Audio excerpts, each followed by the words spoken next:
శ్రీకాకుళం జిల్లా ఇచ్చాపురం నియోజకవర్గం సోంపేట తహసీల్దార్ కార్యాలయంలో ఏసీబీకి చిక్కినటువంటి వీఆర్ఓ మరిన్ని వివరాలకై మన ఐపీఎం న్యూస్ లో చూద్దామా మరి.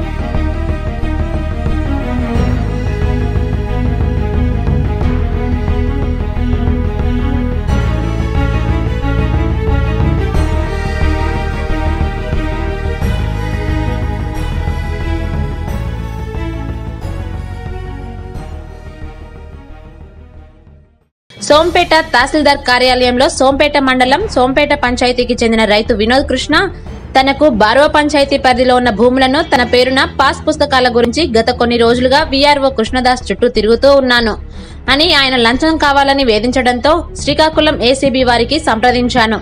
ఏసీబీ వారి సహాయంతో 10,000 రూపాయలు లంచం ఇస్తుండగా ఏసీబీ డీఎస్పీ కరణం రాజేంద్ర గారు మరియు సిఐ శ్రీనివాస్ గారి ఆధ్వర్యంలో వీఆర్ఓ పట్టుబడ్డారని, అతనిని సస్పెండ్ చేస్తూ వీఆర్ఓని అదుపులోకి తీసుకున్నారని వినోద్ కృష్ణ మీడియా సమావేశంలో మాట్లాడారు.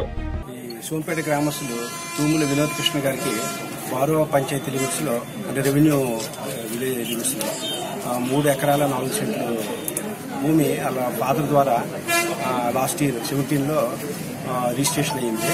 దానికి సంబంధించి ఆ ఫాదర్ పేరు మీద ఉన్నది ఆ వినోద్ కృష్ణ గారు ఆయన పేరు మీద ట్రాన్స్ఫర్ చేసుకోవడం కోసం మ్యూటేషన్ కోసం ఈ సంవత్సరం 4/1/19 మీ సేవలో అప్లై చేశారు. అప్లై చేస్తే ఆ మీ సేవ ద్వారా తహసీల్దార్కి వచ్చింది. తహసీల్దార్ గారేమో వీఆర్ఓ గుంట కృష్ణదాస్ గారికి అప్పచెప్పారు. ఎంక్వైరీ చేసి రిపోర్ట్ పంపించారు. దాని మీద ఆయన రిపోర్ట్ తీసుకుని ఈ కంప్లైంట్ గారైన వినోద్ కృష్ణ గారు ఆయన చాలా రిప్రోచ్ అయినా సరే లంచం డబ్బుల కోసం డిలే చేస్తున్నారు. చేస్తే దాని మీద ఆయన ఫైనల్ గాను 3 ఎకరాలు 4 సెంట్లు కాబట్టి 15,000 ఇవ్వమన్నారు. ఇస్తే ఆయన బాగా రిక్వెస్ట్ చేస్తే 10,000 తగ్గించారు. 10,000 తగ్గిస్తే 17 అవ్వకపోతే గానీ నీ పని జరగదని చెప్పారు. దాని మీద ఆయనకి వేరే గత్యంతరం దాకా ఒప్పుకొని మాకు కంప్లైంట్ ఇవ్వడం జరిగింది. దాని మీద మేము ఎంక్వైరీ చేసి కేసు రిజిస్టర్ చేసి ఈరోజు తహసీల్దార్ ఆఫీస్ దగ్గర కంప్లైంట్ వినోద్ కృష్ణ గారి దగ్గర నుంచి 10,000 సర్వే రూమ్ దగ్గర తీసుకున్నాగా తహసీల్దార్ సర్వే రూమ్ దగ్గర తీసుకుంటే మేము గట్టానికి పంపుకోవడం జరిగింది. ఆయన అదుపులోకి తీసుకున్నాము. దీనికి సంబంధించిన రికార్డ్స్ కూడా సీజ్ చేయడం జరిగింది. ప్రొసీడింగ్స్ అంతా కంప్లీట్ అయిన తర్వాత రేపు విశాఖపట్నం ఏసీబీ కోర్టులో ప్రవేశపెట్టడం జరుగుతుంది.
For latest updates, please subscribe IPM News channel.